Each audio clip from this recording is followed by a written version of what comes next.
All right, man. We're gonna hop into it. Simple things, big things, same game, man. Cowboys went through a notorious amount of cuts. A lot of these names are shocking, surprising, but I do got good news about a lot of other players. Certain players that we definitely wanted to see make this team definitely has made this team. Certain players that we weren't certain sure if they were going to make this team, they have made this team. Starting off, I do want to talk about Hunter because I'm excited about this guy, man. I think he brings a lot to this team. Hunter made the team. I'm not going to spend too much time on it, but Hunter Luepke made the team, and I'm cool and I'm happy about that. I feel like that's going to be like a powerhouse in the run game, and I think that McCarthy and Dak and our offensive coordinators can do a lot with Hunter, especially when we feel like we need some power behind that run game. But that's on a later day. Another person who made the team is also Jalen Brooks, receiver that I feel like can bring a great secondary replacement if guys get hurt, along with Jalen Tolbert. So let's hop into these cuts. Mm. Notable names is what I'm gonna get to first. I'm not gonna spend too much time on actual cuts that like the whole list. I'm not gonna really go through the whole list of cuts. It's quite a bit of cuts, but I will speak on the names that are detrimental, and could be a sad thing for some of our guys, and it's okay. Starting off with the first guy, man, we're gonna name is Jabril Cox. All right. So Jabril Cox is our linebacker, man. We drafted him a few years ago from LSU. Had a great upside. I think he transferred into LSU and just became an outstanding player. Wanted to see him morph into something really nice, and I thought he could be a really quick player and a great cover type of linebacker. But he was cut, not quite morphed into his prime, if you will. And it's okay. But Jabril Cox is the first guy that got cut from me, man, that made me go, oh, man, because I had high hopes on Jabril Cox. Next person that was a big one to me was Sean McEwen. Sean McEwen being cut. I do think Sean McEwen will be back on the practice squad. I will say that. And that's okay, so that's cool with me. Quentin Bohanna. Quentin Bohanna got cut. The situation with Quentin Bohanna, honestly, if I'm just being 100% honest, that's not a shocker to me. When you look at the NFL, there's no room for three nose guards. Let's just be honest, guys. I mean, and if he had any shot, I mean, it would be probably with Dan Quinn, a defensive coordinator that likes to definitely change out his defensive guys. He's notorious for a rotational type of defense. He also is notorious for using certain packages in certain situations, certain guys in certain situations. But Bohanna just didn't make the cut. When you look at it, it makes sense. We got Mozzie for a nose guard, and obviously we got Hankins, man. And Hankins is an older guy. He's a veteran, but let's just be real. Hankins' fat ass gonna block something, man. He's gonna claw something. So he's still dangerous, still has his power. When you look at Hankins and our new prospect, Mozzie, there's just not no room for Bohanna. And so I kind of suspected that one. Another cut that kind of threw me off was Isaiah Land.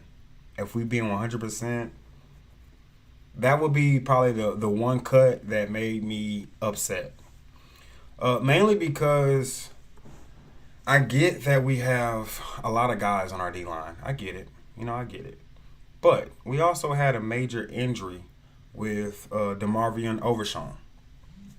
With that being said, DeMarvion Overshown is on IR. So he is on the IR list, which is good. So we got him. We can stash him.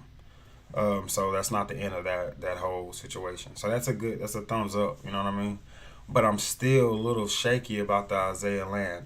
So, with that being said, I do feel like we will possibility of seeing him on the practice squad. So, let's together, and as a Dallas nation, DC for life, let's look out for that. Let's look out for if he's coming back to be re-signed to the practice squad. And, I don't know if y'all are God-fearing people, but I am. Let's pray about it. You know what I mean? On to the next one, man. Malik Davis. That was another cut. I wasn't necessarily 100% shocked about. You know, if you look at the running back room, when you try to weigh things, when you try to look at, all them bodies, you got Tony Pollard, you got Rico Dow, you got Deuce Vaughn, and then you got Malik Davis, and you also got Hunter. All right, you know how I feel about Hunter. So that's 5 running backs. Come on, guys. We're not keeping 5 running backs. We're not keeping 5 running backs, man. So when you look at the performance of all guys, at the end of the day, Hunter came in and basically stepped on the field and said, "I'm gonna show you today. After the day, you gonna see me. And if I don't stay here, I'm going somewhere." Point blank simple. I mean, I'm not even sugarcoating it. I'm not adding sugar on top of that. That's just what that is. He came in, he played lights out. If you don't believe that, you need to check your eyesight. Now I got a lazy eye, you know what I'm saying? Oh, over here, you know what I'm saying? I got a lazy eye, man. And even I can see that Hunter is something that's like a secret pack right there, man. That's a package that can be unleashed at an unnoticeable time. Will he make the 53-man roster? Well, it looks like right now he's in there. Right now he's in there. We cut it down to 53, all right? And that's not including our practice squad guys. So the way this is going to work is you're going to have to cut everybody. You're going to have to bring them back. And then you sign them to the practice squad. Okay, whoever you're gonna bring back for that. All right? So don't over trip about these cuts. I mean, but it is what it is. On the running back situation, man, I like Malik Davis because I mean, it's hard not to. You know what I'm saying? But if we're just being honest, he got outshined by damn near every running back in preseason this year. Last year, did he come in and do good? Did he show me some good things? Yes. And I honestly believe if he did not do that last year, he wouldn't have been here right now. You feel me? So it's all good and it's all great. Moving on to the next person, Isaac Alcorn. It was another cut that kind of made me go, I'm not 100% sure, and tomorrow I'll be doing some more research on the international type of situation that the NFL has going on. And I know it's like almost like a stash player, but I'm not sure how long that player is like basically not counted. So when you get somebody that's an international player, basically, aka from another country, you basically that player is basically like he doesn't count towards the roster, if you will. It's like a free stash. But I'm not sure how long that persists as. So the Isaac situation was a little shocker. I did like that cat, man. He, like I said, he comes from Mexico, and I liked him a lot. I like his personality because I don't know if y'all remember the whole series when it took place. He was a funny cat, I liked his energy, and he's a team player for sure. They moved him over to DT. I got to see him a lot more during the Raiders game. And I didn't think he did it very, very bad. He's very raw. He's coming from the O-line. So they cut him. He could come back for the practice squad, though. Next players are players that probably, make sense. But it sucks because they're O-linemen. And I was really hoping to lock in some true O-linemen. So before I name these names, I will say, as far as the O-linemen go that's on that 53-man roster, you're looking at Aaron Richards, which I'm glad about that one. He did good. He did great. Not only is he looked at really good playing tackle, he looked at good swing blocking. He came out and did a nasty block for Will Grier during the Raiders, and I was just like, stash him. So I'm glad about that one. We also got TJ Bash, which nobody should be shocked about. I think out of the O-line that's not starting, he probably performed the best. So that's good. If y'all not aware of these players, I will let you know. TJ Bass is a guard. And Ayers Richard, that is a tackle. So that's good. We want to make sure that we have a guard and a tackle. Just in case, we're not going to jinx ourselves, but let's just say Tyron goes down, which is kind of normal. But Tyron goes down, you're going to need a tackle to replace. Or if not, you'll probably be kicking out Tyler Smith. to tackle, just like we did last year. So then you're gonna need a guard to come in and replace it. So with that being said, I feel pretty confident with the O line, with those guys. We also still have TJ Bass. Yes, he is injured, uh, but he is going to be stashed on the IR list. So we still have him. You know, people got mixed feelings about TJ, and that's understandable. And if we're being honest, it's respectable. But when you think about the last game or the last two games, because he showed me during playing against the Seahawks, he made me go, okay, hold on, you know, like hold up, let me see what you got going, man. So he did good during that game, and I feel like for the periods that he was in for the Raiders, he did pretty good. And for Ball, that is a big jump because Lord, if you want to talk about an F grade for lineman, he would be the statue. You know what I mean? So for him to pick himself up and begin to kind of morph into what we wanted him to be, great. You're too big not to be great. So we still got him. Moving on to receivers. We're going to knock out these receivers because it's a lot of receivers that just got cut. I mean, like a bulk of them. Only receivers that we kept, this is the easiest way to do it, but then I'll name some that are probably going to be back on practice squad. But the receivers that we kept would be obviously Jalen Tolbert. We kept Jalen Brooks, which I'm happy about. And we kept Turpin, my little tiny ghoster. We kept Turpin. And those are the receivers that for sure we got stashed out right now, which honestly makes sense.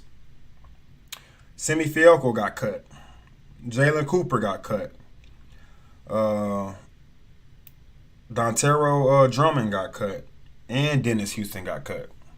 All right. Guys you can see come back to that practice squad would probably be Dennis Houston. I think we'll definitely probably see Drummond come back to the practice squad. And I don't know about Semi. I mean, Semi had he had 3 games to kind of show. And I just don't think he showed enough, you know? And I always say, man, like these preseason games, that's your time to really step up and show not only your team, but as well as the NFL. And you got to understand, like, yeah, you may not make it on that team that you're actually performing with, but with them, bro, you want to make sure that somebody can pick you up. You want to make sure that maybe even somebody can say, hey, let's trade for you. You know, we'll trade for him. Kelvin Joseph, he did not get cut, but he definitely got traded, guys. We got a cornerback for him from the Dolphins. And before I elaborate on that corner, I would like to do a little bit more film footage on that corner so that I can kind of know what I'm talking about before I speak on him. I do not like to dry talk, so I will not talk about something I do not know. So, another video, we'll talk about that situation. Other huge names, obviously Will Grier. We also knocked out a few corners. And Tyler Coyle, he's a safety. Y'all should know who Tyler Coyle is. He's been here for a couple of years. He got cut as well. He could be back. Tyler Coyle could be back, but not for playing safety. Tyler Coyle offers a special team value. CJ Goodwin, another person that got cut, probably be back, offers special team value. It's kind of funny to say in the NFL these days you can actually make it being a special team guy. Those guys will be back for that reason. Not only that, we cut our long snapper. Is he a long snapper? Yeah, we cut our long snapper, which will also be back. And then the obvious Will Grier, which I'm kind of shocked about, the whole cut from Will Grier, because I thought maybe we can make a trade for him. So that kind of leads me to believe Will Grier could be back for practice squad. Maybe with the idea and mindset of putting Trey Lance more so into a form of a quarterback school, if you will. Working on his fundamentals, working on all the stuff that he has flaws in. They were talking about Trey Lance basically looking as if like he's good, but he's just rough. So I feel like he'll be more so into like a morphing phase, a phase of making sure he's knocking out the basics and becoming a true QB. Trey Lance just does not have a lot of gaming in him. He doesn't have a lot of experience in the football world. Trey Lance played 19 games in college total. Trey Lance played, I think, 8 games in high school total. Trey Lance played 4 games started 4 games in the NFL. So he's just lacking fundamentals. So if you're asking me, why not bring Will Greer back on the practice squad and let Trey Lance knock out what he needs to knock out? And I think that's probably the route that they're gonna go with. But who am I? I don't know. We'll see.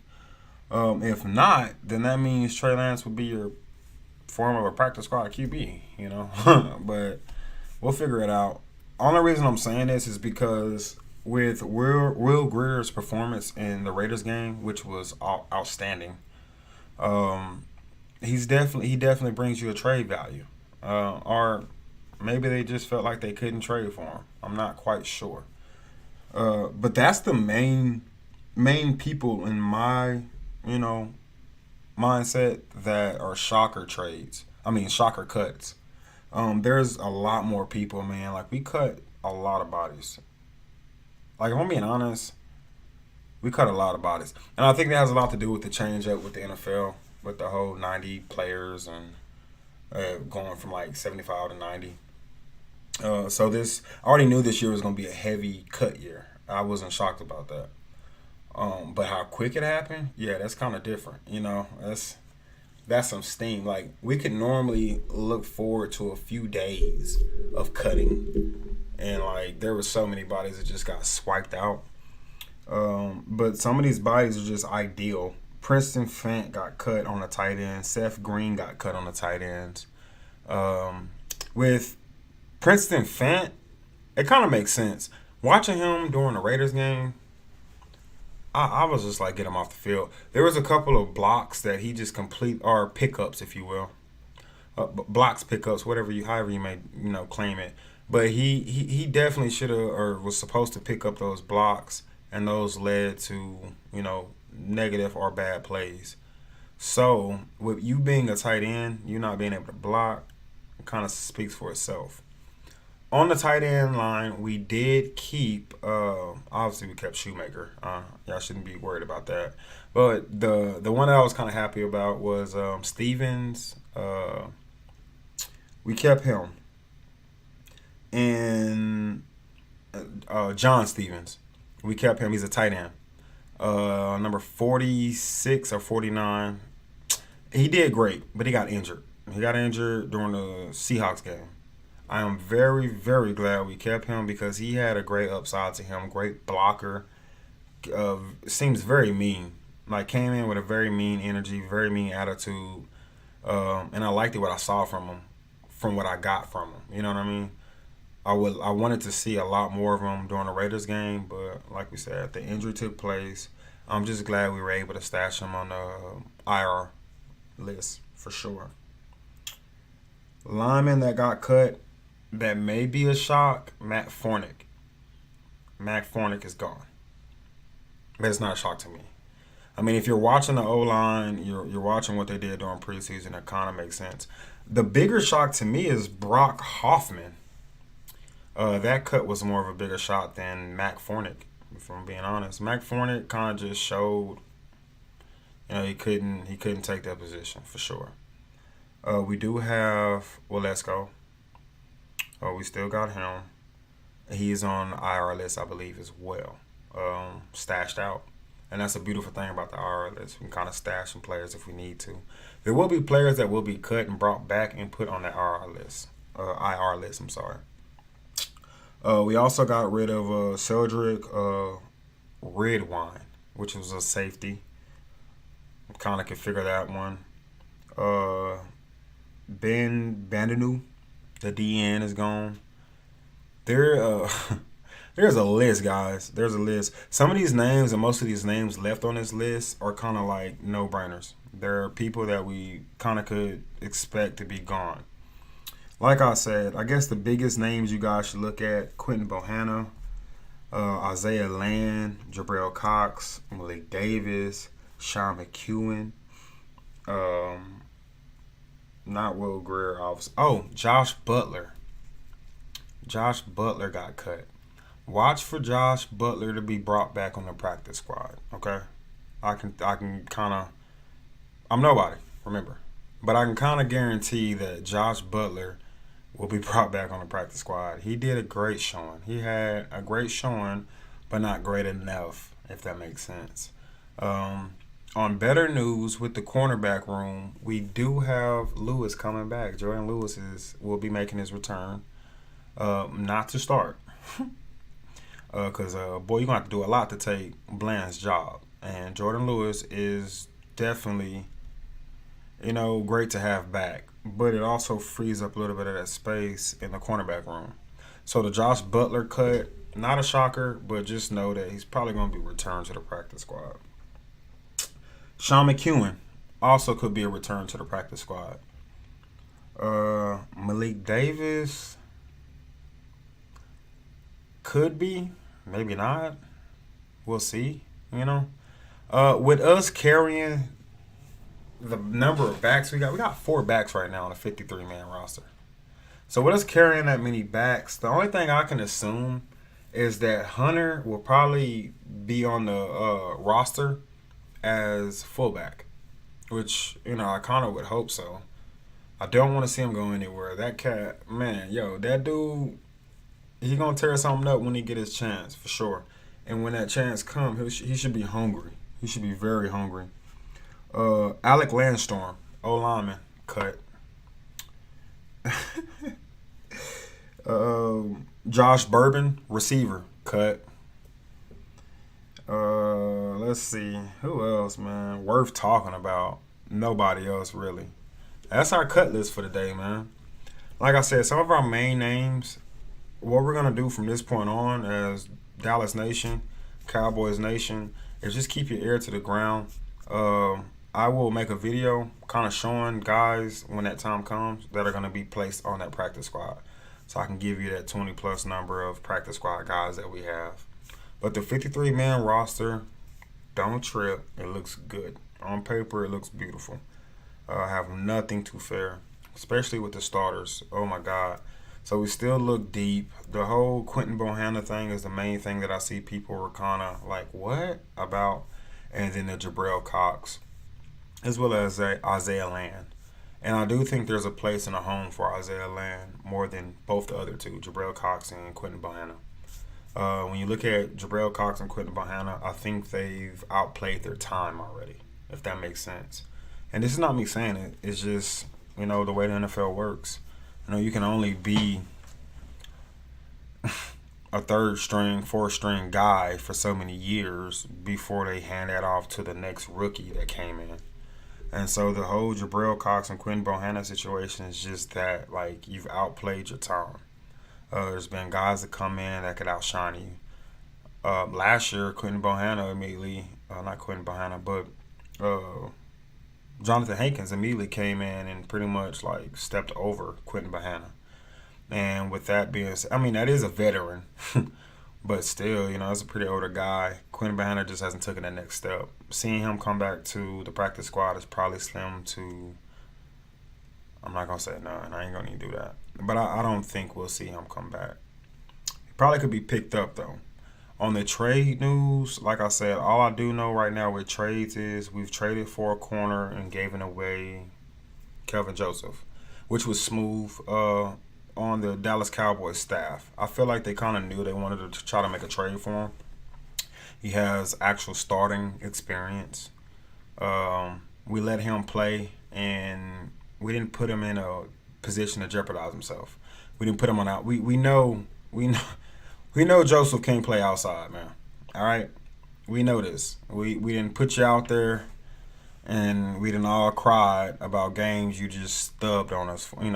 So we know he can't play outside, but he's okay at playing nickel. If I'm being 100, he's okay. Just in the house of Dallas,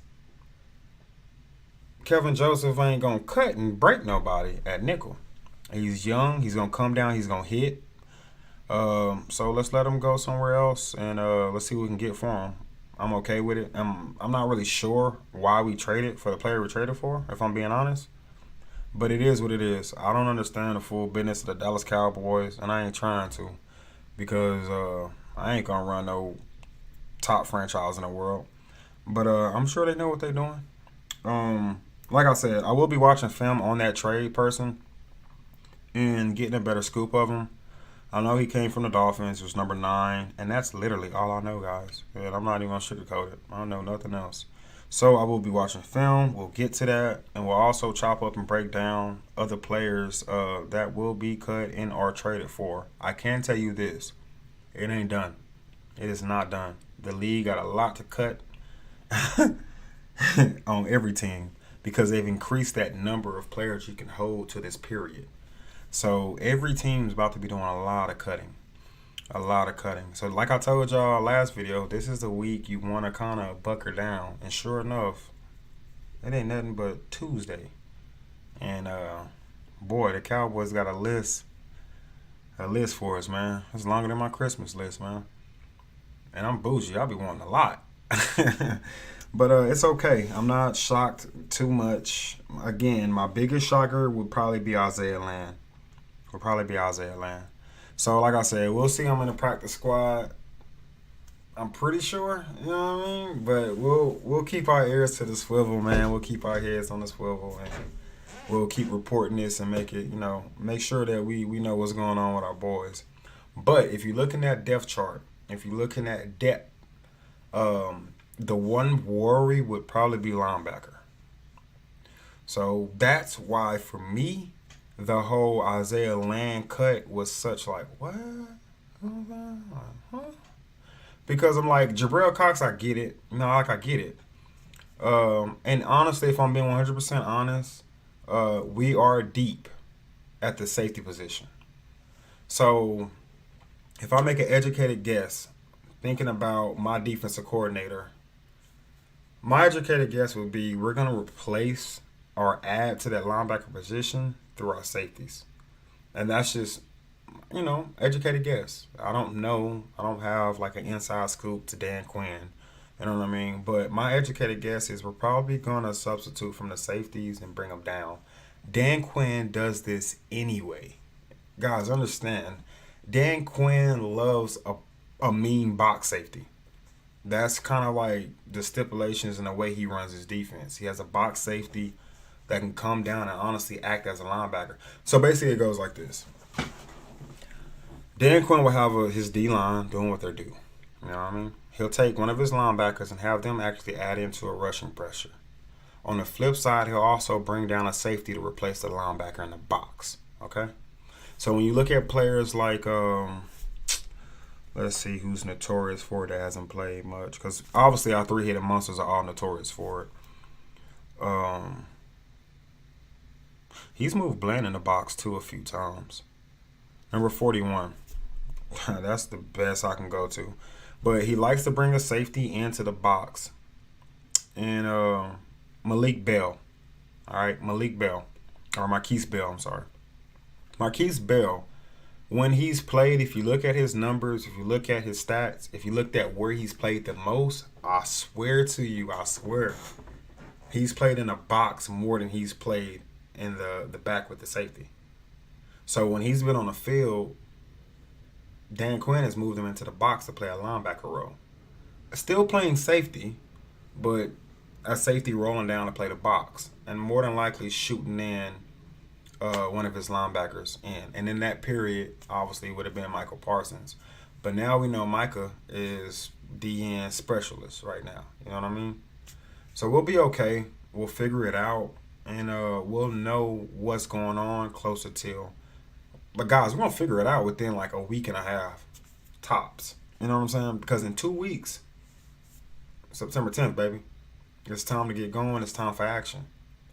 And I feel good. If you look at the depth chart, and if you don't know the depth chart, my next video, I will physically show the depth chart. But you can easily go on to the Dallas Cowboys page and just click team and look at the depth chart. Don't fully take that depth chart for what it is, because for some reason Dallas Cowboys always have it kind of off. It don't necessarily be right, but you can see your guys and you can make an educated guess the order. So from what I've seen, I can't complain. I can't trip at all. I'm smiling. I feel good. I feel comfortable. Um, Talking Super Bowl a little early for me. You know what I mean? I wish I could be like Michael Parsons and Dak and them right now, because they on some like Super Bowl, baby. But as a Dallas Cowboy fans, they expect us to yell Super Bowl every year. Can we make it to Super Bowl this year with what's on paper? Excuse my language, but hell yeah. Damn right. I was going to say something else. But yes, we definitely can. There's no reason why we can't. On paper, we look beautiful. Our D-line looks sophisticated. The one place we lacked it on defense, we've addressed it. Um, we addressed it at the end of the year, I feel like, honestly. But not fully. Not like we wanted to. But we definitely addressed it by bringing in, what we brought in. And with the draft, adding in Mozzie, yeah, I think that that's a great way to kind of give that middle of the middle of the line a great adjustment. Mozzie's not gonna come in and give us a bunch of sacks, guys. And I kept like explaining because people was like, man, I just ain't seen him in the backfield too much. Like I've seen him in the backfield, I just ain't seen him make no sacks. But that's not what he's here for, man. He's here to clog the lanes, man. He's here. He's a run stop guy. Him and his run stop, from what I seen during preseason, he'll be all right. This guy's raw. He's fresh out of college. He's young, and he's strong as hell. Y'all remember Larry Allen? Y'all remember Larry Allen? Man, that's what he reminds me of when it comes down to his strength. I watched him during preseason deal with double teams multiple times. I seen him look washed out and tired as hell too, but I seen him fight every time that ball was snapped. Mozzie gonna be fine. He got a dog mentality. I don't give a damn mindset anyway. Like I don't give a damn. I just want to hit. I want this ball come my way. I'm gonna show you what I'm about, and I love that, and I'm okay with that. So I think we'll be okay. And I think with the additions to the middle of our field on the D, we'll be great, and it'll allow our linebackers to open up more, play better, play faster, react better, react faster. Especially when you got somebody on the D line that can kind of clog and buy you that time.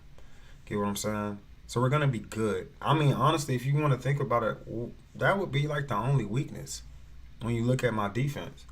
The only weakness on my defense is you may be able to get away with a special, a little run that got you through.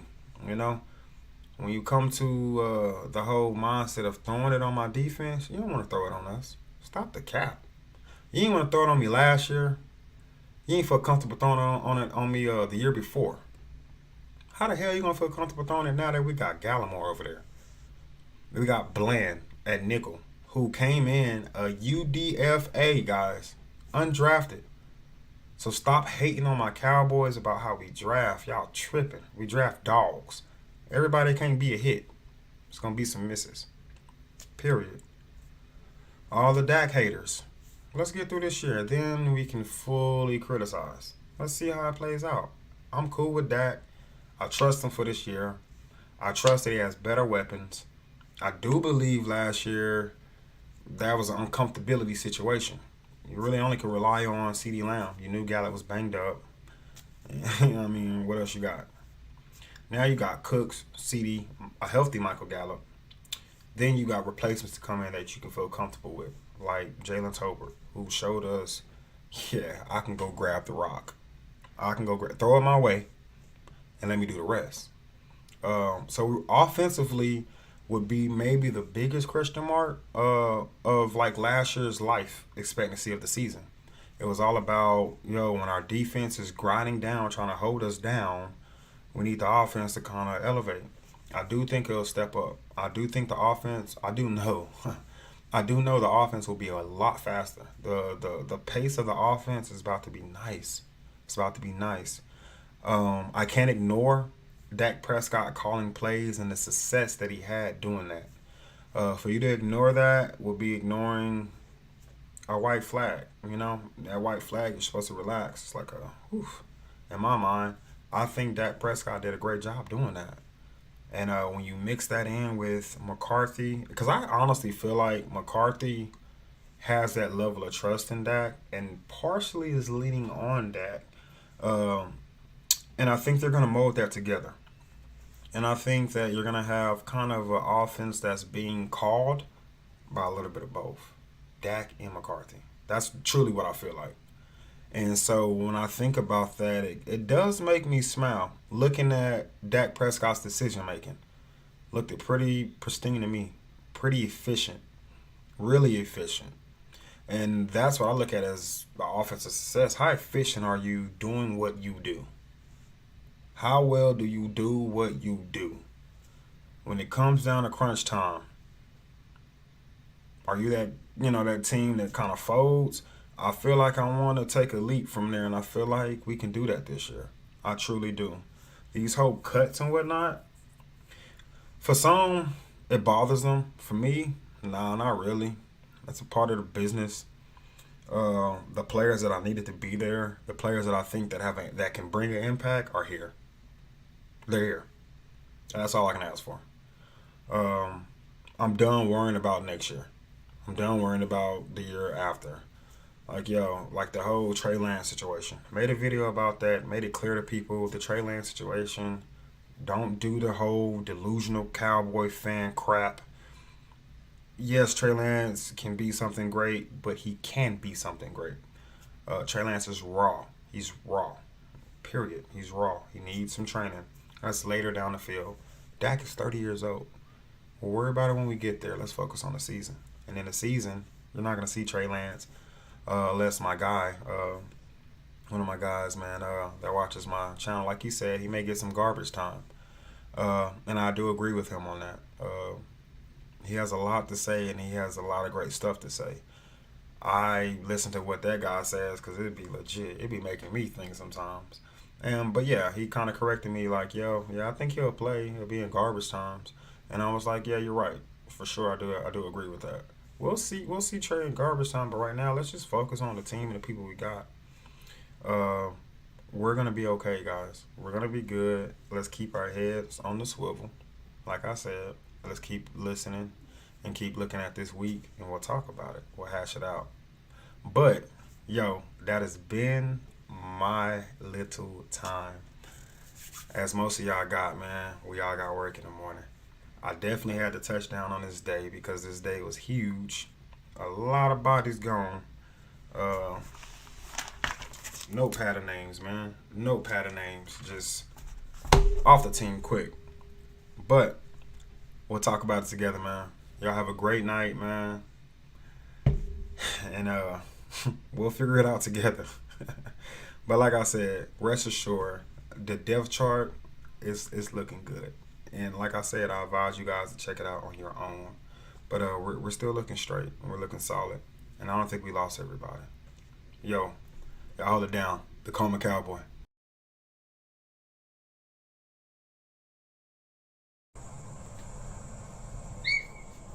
Well, how y'all feel? How about those Cowboys?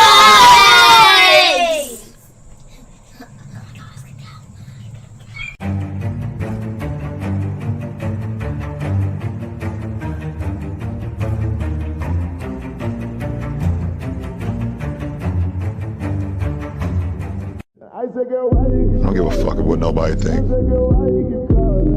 I'm him.